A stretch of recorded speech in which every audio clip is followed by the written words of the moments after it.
what is important for the day, and a lot of the stuff that we feel is important for society and for the community does not really make that agenda at that time. And so the question is not only access to information, but access to provide information. I think this is something that we need to look at.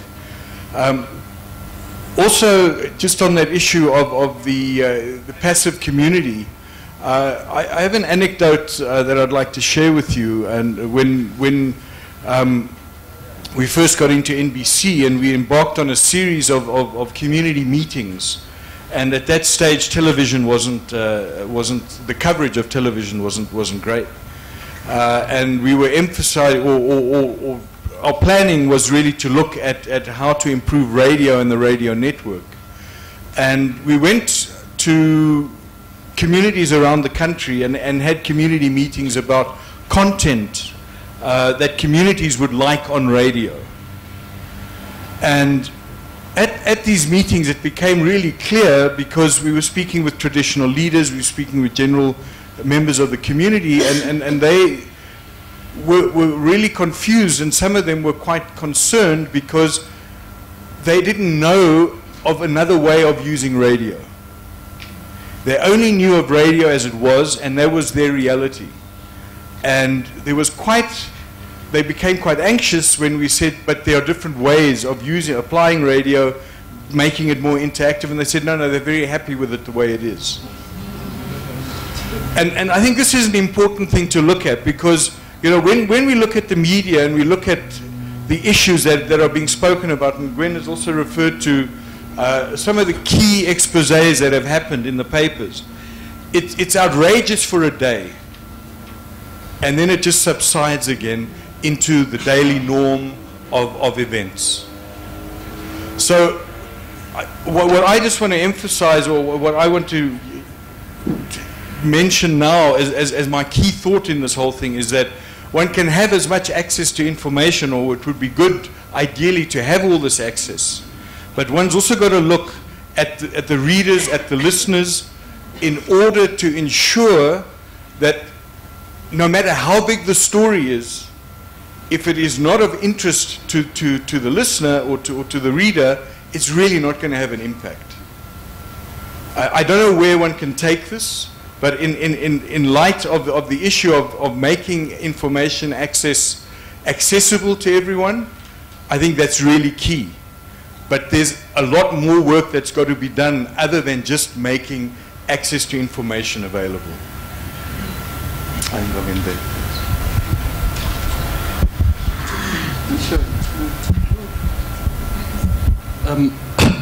Oftentimes, I just like to respond to what Naum said there.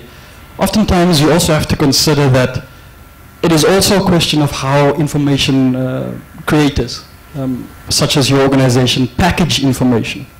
And journalists work on a tight schedule, and they have to interact with various information sets, data sets. So there's the issue of what is attractive at that point in time also plays a role. And information generators have to keep that in mind as well. In terms of, Mukalani this morning spoke about asking the right question in terms of information and the media's, as well as the educative process in terms of access to information. And perhaps Emily could give us an idea in terms of media training, how they are doing and what they are doing in terms of actually empowering journalists themselves to be able to ask the right questions and to the right words, the right to focus on the right point of access. These are all important points, and I think on a daily basis in our media houses we experience this as a problem. So perhaps Emily could address that point, and then Umbi could possibly look at the issue of access to information within the public broadcasting sector. And our guest in the end there, Joseph, could look at the issue of the commercial element in the media, in terms of how the corporatization of the media influences the access to information context within a media organization. Good afternoon, ladies and gentlemen. My train of thought has just been sort of disturbed a bit, but no problem. I think both Gwen and Nahum preempted some of the things that I wanted to comment. But to come back to your question, Frederico, I often wonder whether it is not just to ask the right question, but to have the will to question. You know, we somehow feel, and especially when we speak to ordinary voices, you know, there's often the concern about, do I have the right to question? So if we can come to grips with that. In terms of training, I think access to information speaks to the capacity of media professionals. In other words, training. I do believe we agree that we say that the more informed the civil society, the stronger the civil society. So if we agree on that point, then it speaks to training and the quality of the training. I cannot help but think, and I know that Dumisani Moyo is here of OSISA, in terms of their approach to training, for example, journalists in SADC, and the consultative approach that they've adopted, and also their focus on quality of the training, you know, and just opening yourselves up to scrutiny. I think when we've been sitting with a curriculum that is 3 years old and nothing has changed in it, then there are issues to be dealt with. But I think we can discuss that further. I just also wanted to comment on, it probably links to training. When we see that most of our coverage, our media coverage, is so capital city focused, and the majority of the people live outside of the capital city. Thank you. Thank you. Good afternoon. As you all know, the NBC is still on strike. Hopefully, we will give you some access to information later tonight. I just said for me, maybe tonight. Yeah. Now, I think now with the strike, whether it's good or bad, people have realized the power of NBC and also the role that we are playing, especially radio, because the majority of the people receive the information from radio. And when you look at the way radio operates, actually maybe 99%, it is a public broadcaster when you look at the radio site. Because when you look at the information that we are giving, it's mostly audience focused. Because every radio station in its own language, has its own culture, and they understand that audience that they are broadcasting to, and they give the information that is needed. But what I am saying is that we are maybe not, all the radio stations are not good in this investigative journalism, but like Naeem said, they wouldn't want the radio to be changed because there are certain things that they like. Like now I was asking a few people, what are you missing of radio, especially the people in the rural areas, the older people. They want to know where they can go to get the pension money.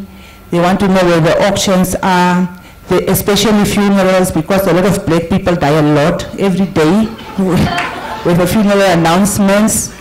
And so, I mean, it's not like in the German service where they have it once a month because the Germans live longer. They also know I'm going to die every day. So we have to know ways. So they use the radio as a telephone. It's a cheaper communication. And this is how important our role is. Today I asked the lady who's assisting me at home, what do you miss about Oshera radio? Because she just puts it in the morning until she goes home, and at home she just continues. And she said she misses everything, everything, because she doesn't really just listen to certain programs. Everything is of interest to her. And why I say that it's audience focused is because the radio managers usually ask the listeners what they want, and they cater for it. But when we come to, and also because the people speak in their own languages, they are more effective. When it comes to television, it's a different story. Because at television you have to speak English, and English is I feel the people are still struggling with it, but we need maybe to recruit and select at a better level. And also when you look at the management, there's a lot of instability over the years at NBC, and it really affects the way things are conducted.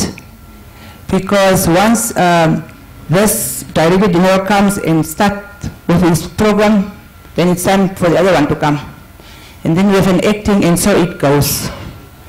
So it's not really a conducive environment to work sometimes because of the instability there at the top. But I believe myself as a journalist that we have a responsibility towards the people. And when we give information, we are accessible, it's true. We have a larger footprint. But what I'm saying is that we have to look at the content of what we are giving the people. Because that information that helps the people to make decisions, that help people to eradicate poverty, to make better decisions about their health, about everything. And therefore, I think it's our responsibility when we give that, even to make a decision to go and vote. So when we give that information, it has to be quality information. And we are actually at the level where we have to take that responsibility very seriously. Because especially when you look from where we are coming, it's not just to give information, but it's also to prepare the people for the next generation for information that will really put their minds in such a way that they can be united, they can work together, and they can create a better Namibia. And that is a role that we can play. And I think that we have to be very, very responsible. And also the other thing that Gwen was talking about is interactiveness. Like the SMSs in Namibia are very, very effective. And therefore I think what she said about interactive communication is very important. And also that cell phone. How can we use that cell phone? Because a lot of people have the cell phone. Okay, I will end here and then later we can talk again. Good afternoon. You guys sound as if you are at a funeral. Maybe when we was talking about funerals and you guys are sitting there like somebody just passed away. Maybe it might be because, I mean, we're talking about the lack of an actor that we all are looking forward to having as a nation. First of all, I just wanted to start off with congratulating Frederico on the inside, because there was a point in time where I felt the inside was downing, since I'm talking about commercial side of things now, and all of a sudden it has sprung to life again, and it's really exciting. They still have that those stories that you look forward to, those exposés, but I think the commercial side has increased as well. One of the things that I do is I look at a newspaper from different angles. How many adverts are you having? A magazine, how many adverts are you having in your magazine? That tells me exactly as to how much money you're making. So one of the things that people do. But in terms of commercial, the commercial side of the media, I'm from a commercial entity. Our job is to make money, like any other business. But we also have that responsibility in ensuring that the content that we provide must be worthwhile to those people that are listening. And it must be of nation building and not just content that you provide just for the fun of it, like perhaps maybe Big Brother, if one has to put it that way. It must be worthwhile. It mustn't be wishy-wash content that you are providing. And the difficulty comes in with the fact that, as the previous speakers have said, it's the audience that you're speaking to. At times, the audience is looking for nothing but simple content. They're not interested in in-depth, perhaps maybe controversial content that you are providing to them. I can give you an example. On radio, if you put up a topic about the current status of NBC, quite a few people will come through and interact with you. But if I were to say, if your boyfriend or your girlfriend cheated on you, 90% of the people will come through, or probably 100%, and people will just come through like that, like they are on autopilot.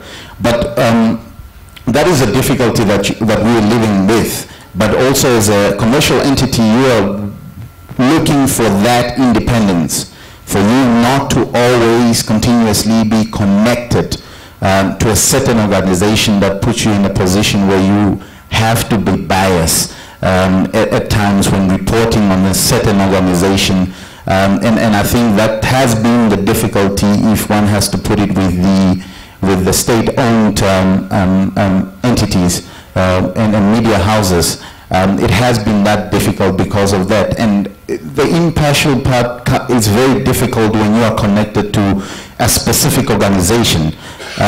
So you try as much as you can to fund yourself, to make sure that the funding that comes in obviously is on a basis of service, the service that I provide to you, the amount of, or the listenership or the readership that I have, and the viewership that I have has to be the one that dictates as to what my price is, and as to whether you would like to do business with me.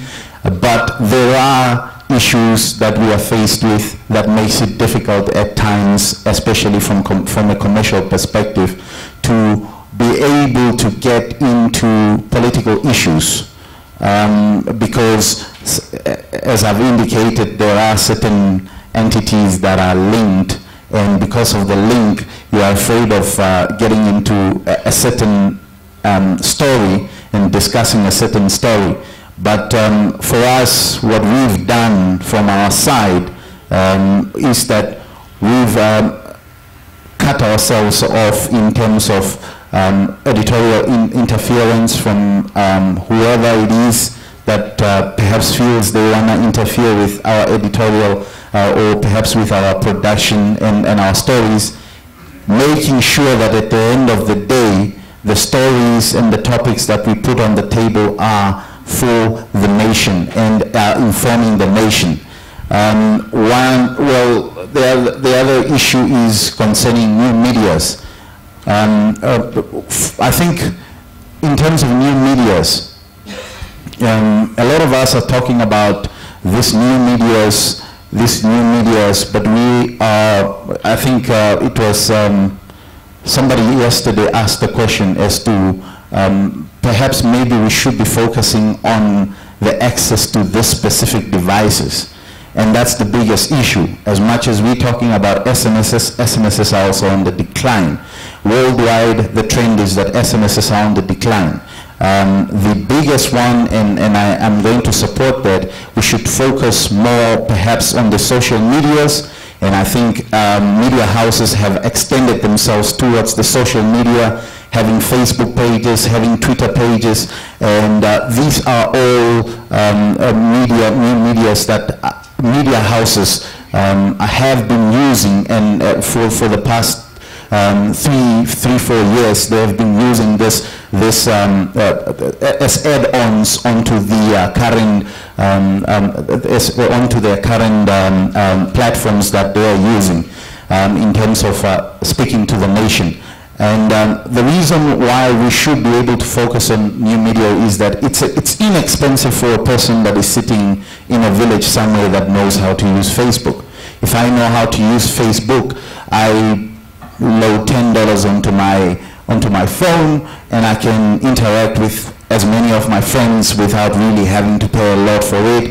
And I can at the same time say so much in one go by placing it on a Facebook page, and I do really support the notion that we should have most of our leaders, and especially the president and the minister of information, on Facebook and Twitter, so that people can interact on that, because it makes it also easier for me as a radio to be able to pick up on that, what is on Facebook, because I also have a Facebook page, I also have a Twitter account.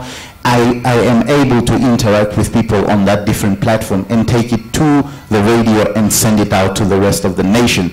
I think that's one of the things that I wanted to talk about. But in terms of commercialization, it's difficult. It's very difficult, and especially giving out information, it becomes difficult. And I think the Editors Forum has talked about that, especially with gifts and all of these things that come in. There's too many things that limit certain media houses so that they are creating this editorial independence, basically.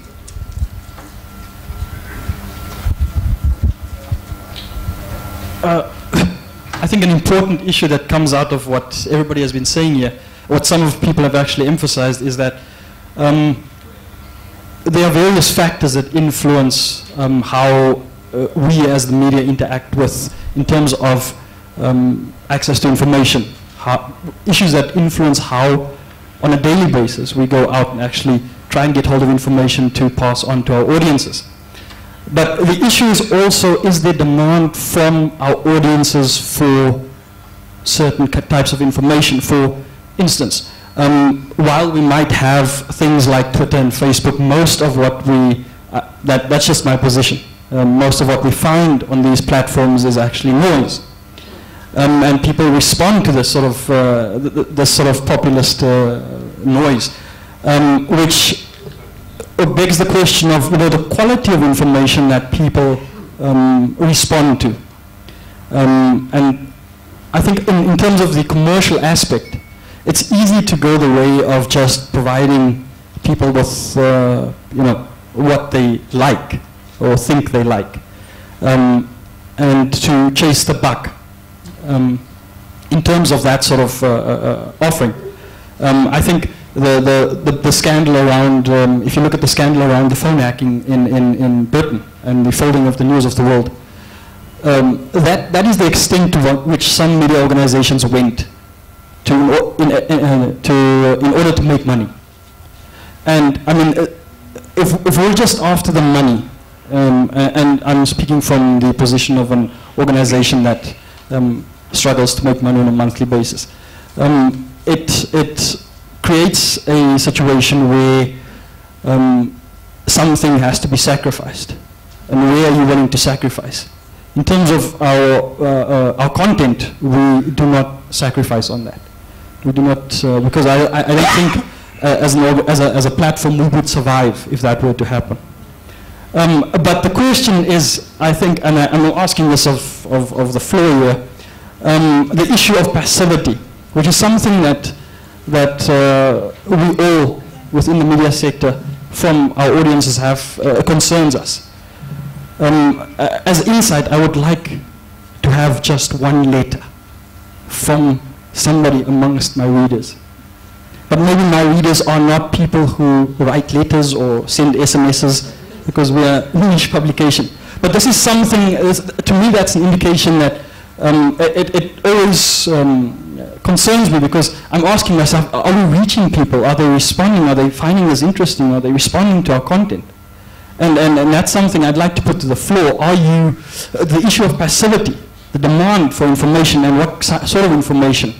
We find this as well in the previous discussions with regard to NGOs, civil society. So perhaps the challenge is there for ordinary citizens, for civil society to challenge us to provide better information. Perhaps it's something that can be addressed.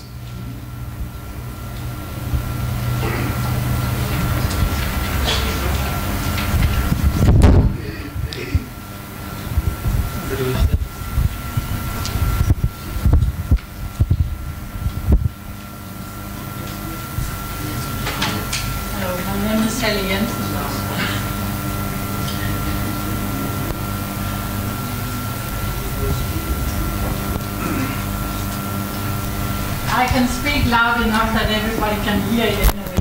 My name is Helle Jensen, and I could say I'm an activist. I used to work for a donor organization, and now I make, yeah, I'm an unpaid activist. I like to help friends and people who have difficulties getting through the administrative mire.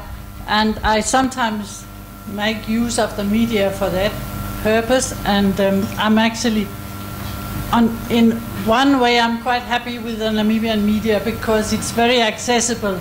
If you write a press release, they will take it as it is, so you get your point across. On the other hand, it just shows also sometimes that there's a lack of investigative journalism, and I think that that's something where I feel that the various newspapers, they should perhaps do more in-service training as well. Because we have, for example, when we've had a lot of mention of various companies and so on that take, you know, that are corrupt. And when I then phone up the newspaper and say, go into companies, find out who own these companies so that we can see the pattern. Who is it who sits in all those ones? Because they might be the same people. And so then the answer is we don't have the time, or, you know, it's too difficult, or things like that. So that's where I feel you should do more. And to this gentleman from the radio, I disagree a little bit with you, because I think there are lots of issues that concern the public, the people on the ground, and you could fit it into your programs. I will give you an example. The other day I was sitting in a minibus waiting for it to take off. I was chatting to the visitor I'd had. We were talking about rape, you know, of kids and so on. And, you know, some other women in the bus, they started chipping in, you know, because it was also of concern to them. And suddenly I had this very good and interesting exchange of information. So, and you will ask Childline, if you put a program on the radio or TV and you give Childline's number afterwards, they are bombarded with people who want information, where to go, how to get help, and so on.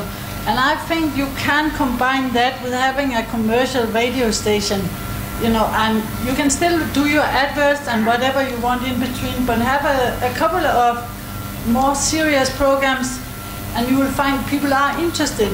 Why? You know, you find the chat show on NBC was really, really something that affected people when, you know, when it was shut down. My experience, when I go out and I hit a wall somewhere, you don't get the information you're asking for. The moment you say, fine, I'll go to the media now, if you don't do what you're supposed to do as a public servant, I will call an Namibian, I will call NBC. Immediately the doors are open. Oh, no, let's talk about it, let's look into it, I'll get you that information by tomorrow. So that, you know, so it is actually worth, I think, you know, for you guys to listen more to people's needs, you know? Because I don't think they are only interested in auctions and funerals.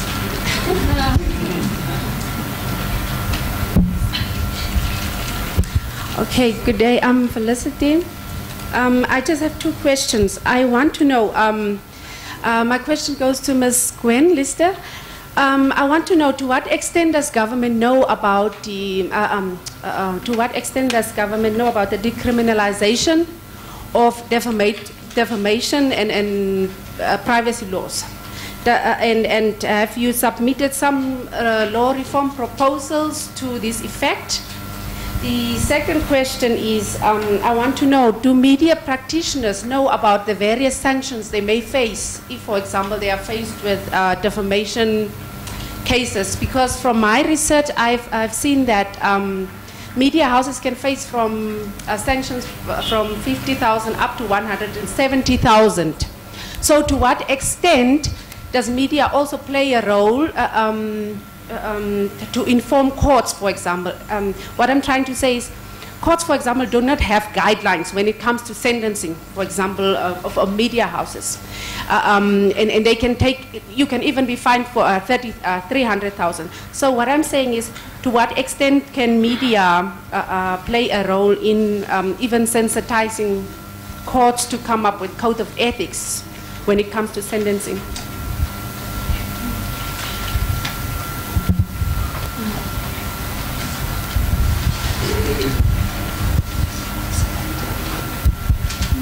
Good morning. My name is John Grobler. I'm a local freelance journalist. I should add, maybe troublemaker. I just want to. I've been pushing, information, the Freedom of Information Act. And I remember having discussions about it with the then Minister of Information Broadcasting, Bema Namadila. And unfortunately, when he retired from active politics,